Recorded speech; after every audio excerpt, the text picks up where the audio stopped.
E aí pessoal, tudo bem com vocês? Hoje a nossa aula é sobre fragmentação de hábitat.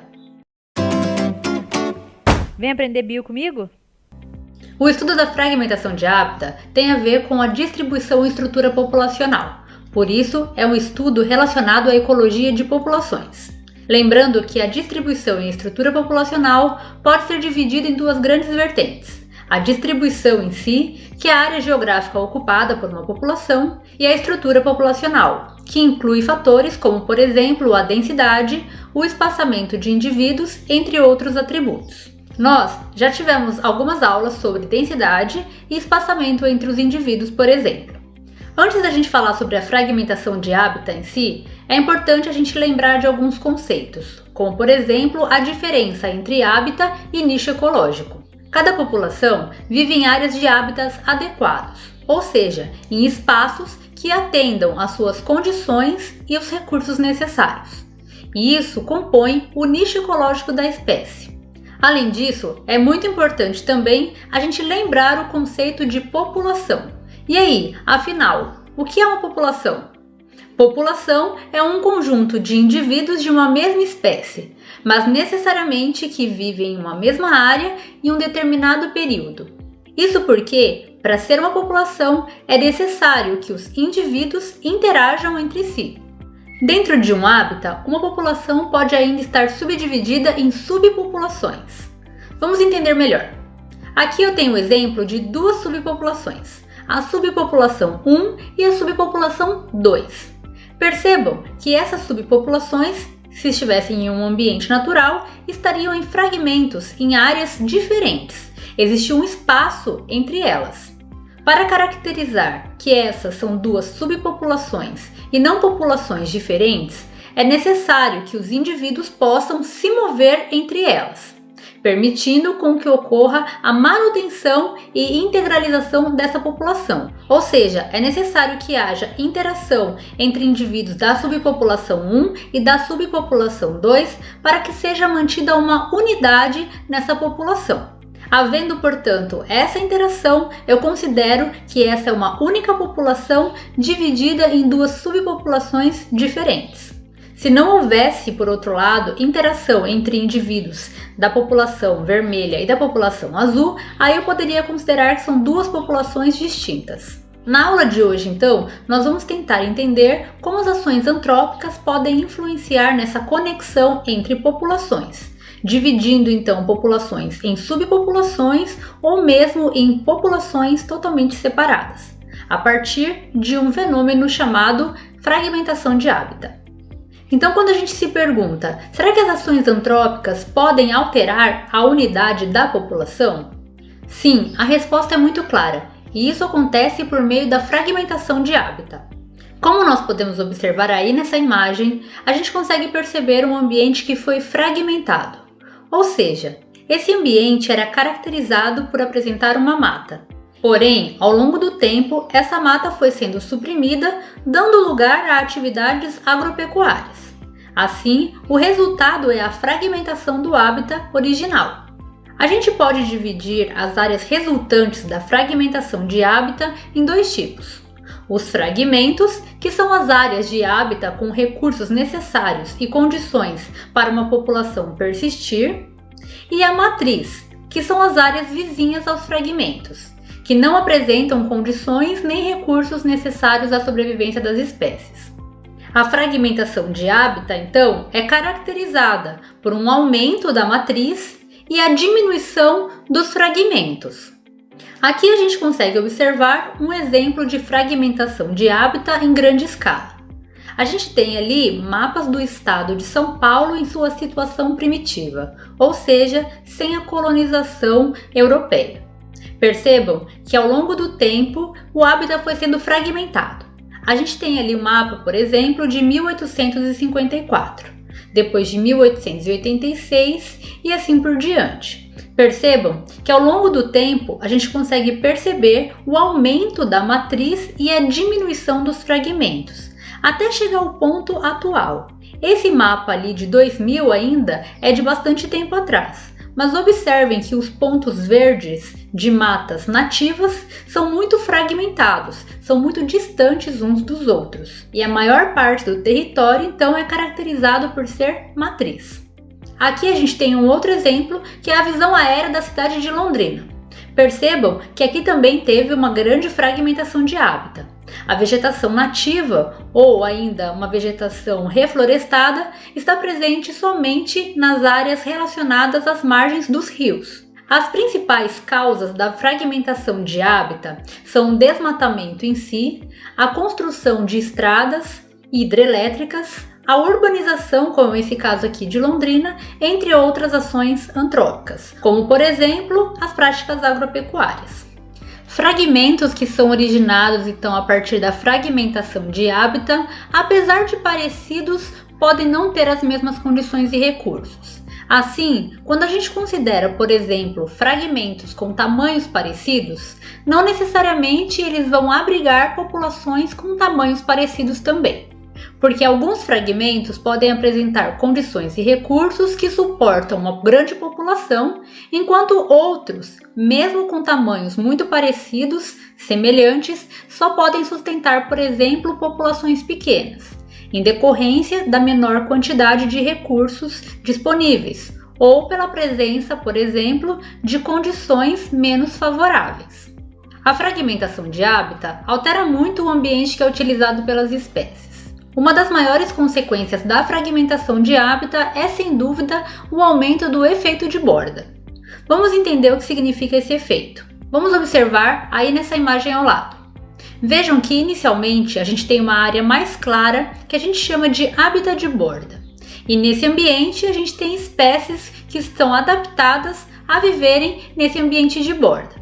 O ambiente de borda é um ambiente que tem interação grande com a matriz do fragmento. Ou seja, é um ambiente mais instável. Ele vai receber mais sol, por exemplo, mais vento, ele vai estar mais suscetível a variações do que um ambiente interno.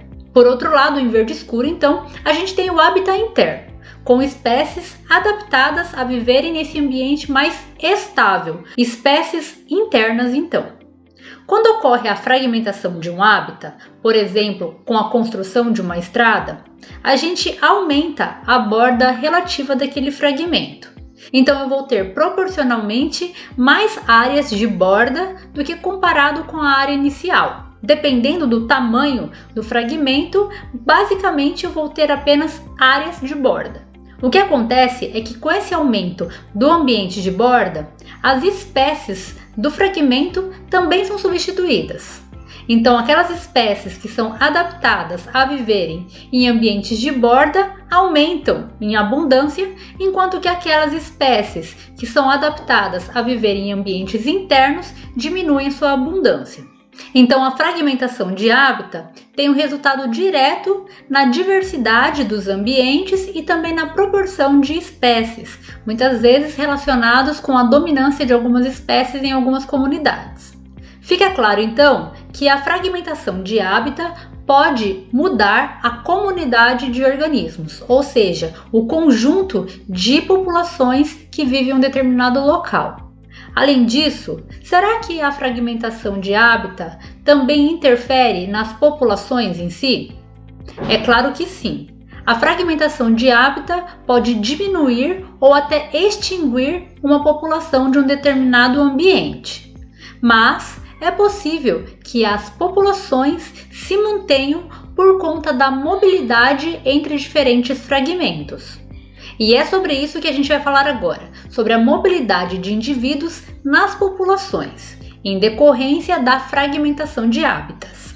Os ecólogos definiram 3 modelos de estrutura espacial das populações, baseado na forma como os indivíduos dessas populações podem se mover entre os fragmentos que essa população ocupa. O primeiro conjunto desses modelos são chamados de modelos de metapopulação. O segundo tipo, modelos fonte-poço. E o terceiro, modelos de paisagem. E a gente já vai falar então um pouquinho sobre cada um desses modelos. O primeiro conjunto de modelos que tenta mostrar como ocorre o movimento de indivíduos entre diferentes fragmentos é o modelo de metapopulação. Nesse caso, esses modelos descrevem o conjunto de subpopulações que ocupam fragmentos de um tipo específico de hábitat. Os indivíduos, nesse caso, então, se moveriam ocasionalmente entre os fragmentos pelo hábitat que é denominado matriz, ou seja, que é aquele ambiente que está em torno dos fragmentos.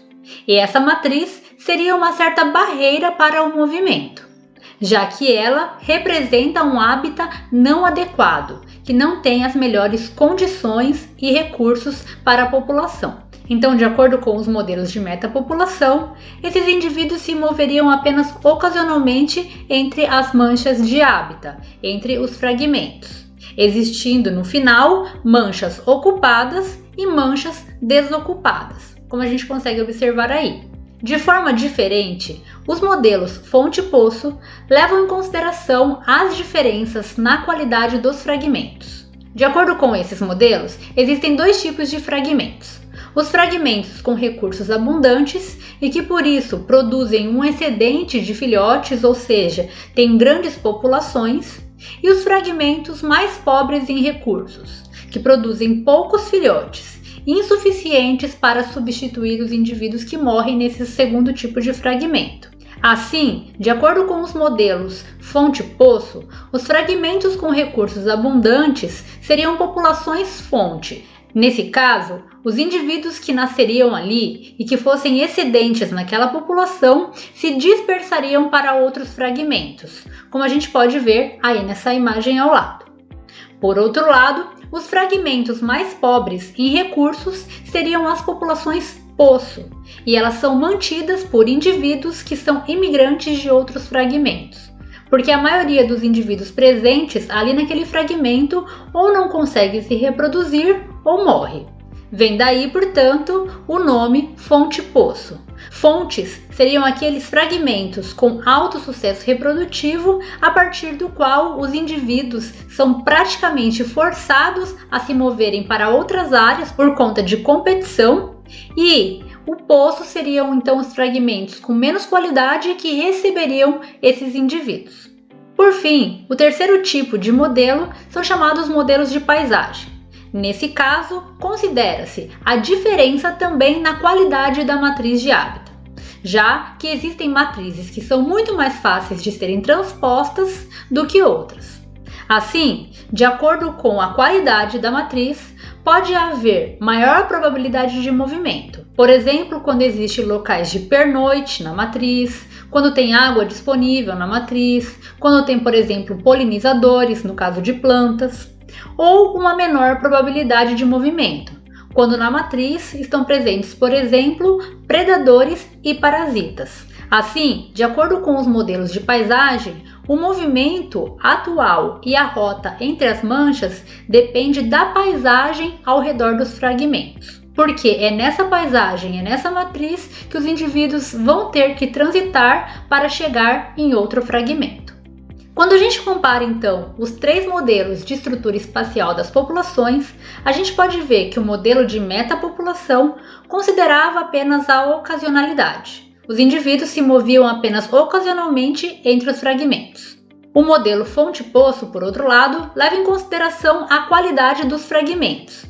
Ambientes mais favoráveis, fragmentos mais ricos, teriam mais indivíduos e a partir desses ambientes sairiam alguns indivíduos, se moveriam alguns indivíduos para fragmentos mais pobres. Então, a partir dos fragmentos fonte, sairiam indivíduos para os fragmentos poço. Por fim, o modelo de paisagem leva em consideração a matriz que está em volta dos fragmentos. Quanto mais estável for essa matriz, quanto mais condições favoráveis ela trouxer, mais fácil seria então o movimento de indivíduos entre os fragmentos. Percebam que quando a gente compara esses três modelos, a gente pode dizer que o menos realista é o modelo de metapopulações e o mais realista deles é o modelo de paisagem. Podemos dizer que a fragmentação de hábitat, então, é um grande problema ambiental, porque muitas vezes a manutenção de uma população vai depender do movimento de indivíduos entre diferentes fragmentos, o que muitas vezes é completamente impossível. Foi a partir desse problema que surgiu uma área da biologia chamada biologia da restauração, que vai tentar solucionar problemas advindos, por exemplo, da fragmentação de hábitat. A partir de estudos ecológicos, então, a biologia da restauração propõe o uso de ferramentas como essas aqui ao lado. Esse é um exemplo de corredor ecológico. Os corredores ecológicos são áreas de replantio que possibilitam a conexão entre diferentes fragmentos. Os corredores ecológicos, então, são áreas que trazem condições e recursos muito parecidas com as condições e recursos dos fragmentos, e são bastante diferentes das matrizes que os cercam. A gente consegue perceber nessas duas imagens aí do lado. A matriz é bastante distinta do corredor, e essa matriz muito provavelmente era intransponível para várias espécies. Havendo o corredor, essas espécies podem transitar entre um fragmento e outro. Aqui a gente tem um outro tipo de corredor ecológico, que passa por sobre uma ponte em cima de uma rodovia. Vejam que é uma maneira de tentar possibilitar o movimento de indivíduos de um fragmento que ficou do lado da rodovia para o outro fragmento que ficou do outro lado da rodovia. Nesse caso, então, a rodovia em si seria a matriz e é intransponível para vários grupos animais, por exemplo. A biologia da restauração, então, tenta promover ações que vão facilitar o movimento de indivíduos por essa matriz. Acabamos de conhecer um pouco sobre a fragmentação de hábitat e também vimos algumas das suas principais causas e consequências. Além disso, vimos que a biologia da restauração é uma excelente saída científica para tentar mitigar os efeitos da fragmentação de hábitat.